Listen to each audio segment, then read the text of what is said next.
Hi, I'm Harvey Goldsmith, and you're on BackstageAxxess.com. This is where the real show begins.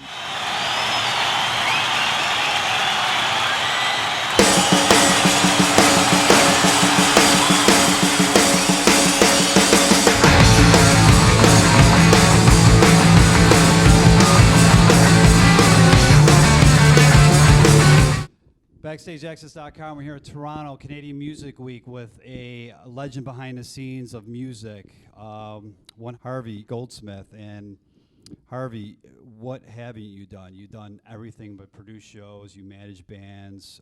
You put together some of the biggest shows in rock history with Live 8. The first Princess Trucks Rock Gala, the Led Zeppelin reunion show in '07 at the O2 Arena. And now he's going to be speaking today at Canadian Music Week, and it's going to be a half-hour speaking engagement. And when you do these speaking engagements, what do you focus on, really? What do you try to get the message out to, the guest delegates? Well, what I try and do is really put some issues on the table that need dealing with. And I think currently the issue is, how do we find the next generation of supergroups? Mm-hmm. How do we make our business fairer? How do we cut the greed out? And how do we stimulate creativity? Right. And that's going to be obviously an ongoing, that's, tackling some huge issues. When you do these speaking engagements, like I was saying too, and you focus in on the three things that you're talking about, what are the main concerns that the delegates in attendance ask you? Obviously, you said those things, but what are some of the other things that some that brought to your attention? Normally, when I come to conferences of this nature, I get besieged by new acts who want a shot. Of course. And how do they do it? Right. And where do they go? That's normally the key issue, and I'll normally end up with about 50 new CDs to listen to, yeah, or whatever. Of course. I think it's the hardest part of our business currently today, with all the access that there is to music, and music's more available today than ever before. Right. There is no real filtering mechanism, and so therefore, how does a brand new band get through the system? Mm-hmm. The problem is that everybody wants to get through now, and nobody really understands today that in order to be a successful act, first of all, you've got to have the creative side of it. You've got to have great songs. Of course. Secondly of all, you've got to have great presentation. Mm-hmm. And thirdly of all, you've got to be reasonably unique to get through the system. And then you've got to have a lot of luck and be at the right place at the right time. So that's the elements that have never changed. But I think the problem is that people today don't really want to do the groundwork. The grassroots. And the yes. groundwork Mm-hmm. is really what makes the big band successful, and has always been that way and always will be. And those acts that come up fast normally go down fast. Mm-hmm. So it's the understanding is that you can't have it all tomorrow morning.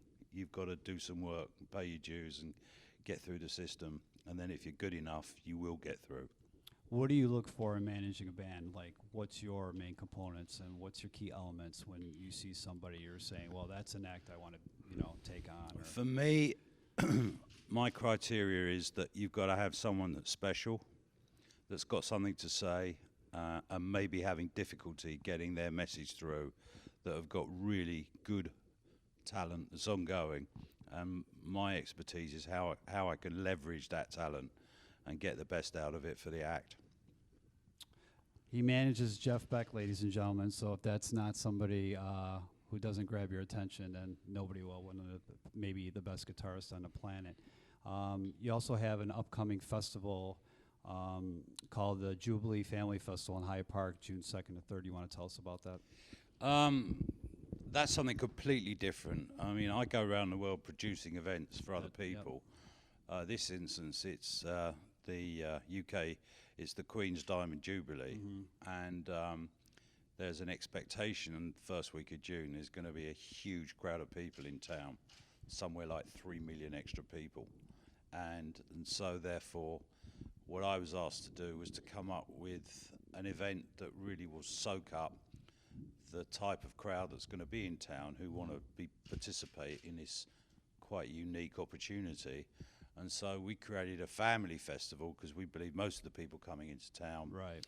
to celebrate the Jubilee of the Queen is going to be people with families who really are hopefully trying to see some of the events that are taking place. For example, there's going to be a pageant on the River Thames. Okay. Be over 1,000 boats participating in this pageant. It's never happened before in our history It's ever. gonna be crazy. But it's really difficult to see what's going on because there are very few places along the river you can actually see something. So what do we do to soak up all those crowds that won't be able to see, and yet they want to feel something? So we're going into Hyde Park, we're putting an all-day festival on, and also where we've got giant screens, we've got 7 major screens up there that people can actually feel and be part of the activities that are going on at the same time.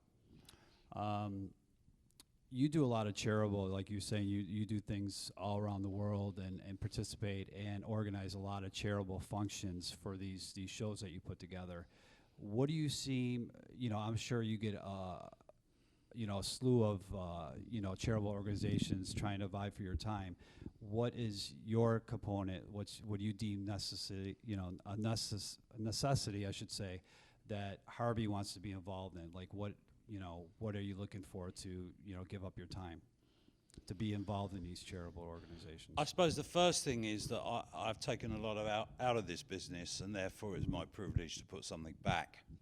Second thing is that if the cause can have a major effect, then the music business seems to be the first right of place you could go to make that effect known by awareness and also to raise a lot of money. I think I've raised in my time somewhere in excess of about $400 million, which is a fair amount of money. And my criteria is, where's that money going? What's going to happen to it? And is it going to work? Right. And then showing the effect that it does work. And then it's worth me getting involved in it and putting my organization's energy behind it. And it doesn't always have to be a big cause. I mean, I'm currently working with a small group of professors out of University College London who are working on a new form of cancer treatment. Okay. Using photodynamic therapy, which is light treatment, which is non-invasive, which means there's no operation, which means that you don't have to have chemotherapy and radiotherapy, which often does more damage to the body than the cancer does, and at the same time can heal in a very fast and effective using very simple traditional routes. And I got completely struck by the dedicated work of these 5 professors who are based in London, and that some of their colleagues that are now developing similar processes around the world, and why it hasn't got a say. And for me, it's a kind of personal thing, but equally I think if we have got a new way of treating something that's as horrible as cancer is in a very simplistic way, then they deserve a say in life, and I'm kind of putting a lot of effort into making that work. But at the same time, we look at global causes and global opportunities where, again, using the fact that the great bands of the world have so many followers, and they are prepared to get up and say and do something and support these causes, that it's worthwhile. That's that's actually very good information to know that, and that you're actually, like you said, putting in something. A lot of people don't do that. They take, and there's some bands that do give back, but there's a lot that don't, and it's That's good. true. It's good that That's very true. That somebody like yourself that that helps out every which way they can. And I mentioned the Led Zeppelin show a while back because that was probably one of the biggest shows in the last 10 or 20 years. And tell us a story from that day. What's something behind the scenes that the viewers may not know that maybe that happened? A little tidbit of information, maybe a funny story or something that you want to share. Lots of funny stories. Yeah. This was a very simple situation that got very complicated, of course, and ended up with a fantastic result. But basically, Ahmet Ertegun was the founder of Atlantic Records, and he was the guy, one of the very few music people in our industry who really supported artists and helped them. he signed some of the best bands in the world, and he was a great producer and indeed a writer. And when he became my mentor, I met him by accident going on a flight to San Francisco to see Crosby, Stills, Nash and Young, and he befriended me. We became great friends, and then he introduced me many years ago into the whole American scene. And so when he passed away, his wife came to me and said, "Look, you know, the one thing that Amit would have been really proud of is for you to do an event in his tribute, but to do it in England." And there was a memorial service in New York, and a lot of acts got up and played and said things, and the only people that didn't, funny enough, were Led Zeppelin. And they had their own internal problems, but nevertheless, my original idea, and after the memorial service, there was a dinner, and everyone got together and we started talking, and I talked to Eric Clapton, and Eric said, you know, I'll put Cream back together again for this. And then we looked around and we were trying to get Genesis to reform, and for each act to do like a half an hour and have 2 days of it. And then I thought, this is ridiculous. The one band that aren't participating is Led Zeppelin. So I called, they all have their own individual managers. I called them up and they said, no, it's never going to work. We've got to do a tour and an album, blah, blah. And I just thought to myself, this is insane. I literally wrote a letter to each member of the band and said, forget about all the side effects of you coming together again. Do this for Amit, because he was the one, this was the one band that he absolutely adored. And I wrote them all, each of them a personal letter, a real letter, not an email. And within half an hour of them getting the letters, I got a call from Jimmy Page, said we should do something. And then I got a call from Robert, and then I got a call from John Paul Jones, and they said, but we've got a problem. We haven't played for years, and we don't know if we can play. So the managers were very silent on this. I think they kind of secretly thought, if I could get this together, then they could jump in on it. So the band all said, look, we're going to go away and hide for 3 days without anybody, managers, agents, anybody, and we're just going to see if we can play.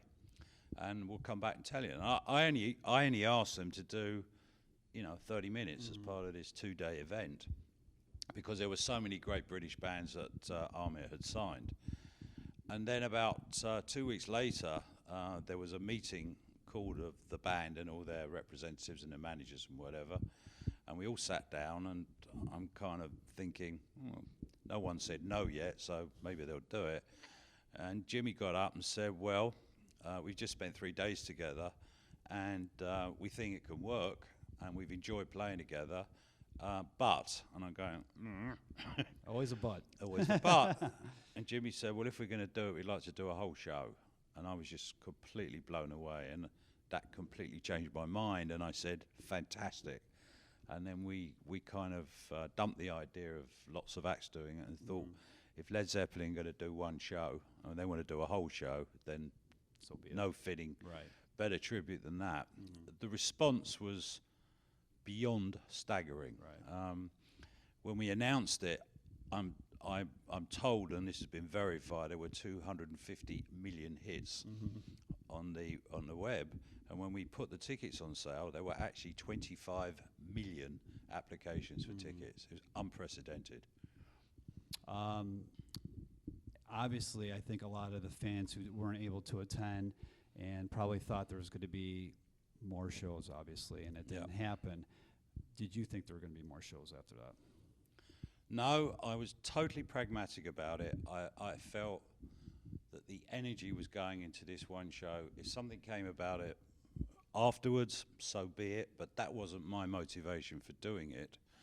I think everybody else was hoping and praying there would be more. There is no word no in our business, and never, but I think it's unlikely. But something will come out of it. Okay. You heard it here first, possibly. Might be something down the line. Out of all your accomplishments, and you can go online and look at Harvey, I would be here forever telling you stories about what he's done. What is the biggest accomplishment for you that you felt that you accomplished, like, throughout your years being in the music business? being the cancer thing, that's great. I mean, but Well, personally, I suppose in truth, Live Aid really was the single biggest accomplishment because it changed the whole world. It changed the way that the world looked at giving. It changed broadcasters' view about music. Remember, this was 1985. And it also changed the media's attitude to music, where they suddenly realized for the first time ever they could sell newspapers based on music. They'd never, ever looked at that before. And I suppose the downside of it, it created the culture of the celebrity, and which changed the face of music, because the artists that they really push and continue to do so today, that those that have some kind of celebrity factor right. about it. And so to some extent it denigrated the creative side of music and really pushed on those that had a celebrity or a wow factor that they could write about. But equally, what it did is it suddenly opened the doors for music to become universal, where it wasn't before. Well, you're here to hear all today at Canadian Music Week. Ladies and gentlemen, BackstageAxxess.com, we're really appreciative of Harvey taking the time to talk to us, because he's going to have to run off to do a speaking engagement in a couple minutes. And you have anything you want to plug before we take off?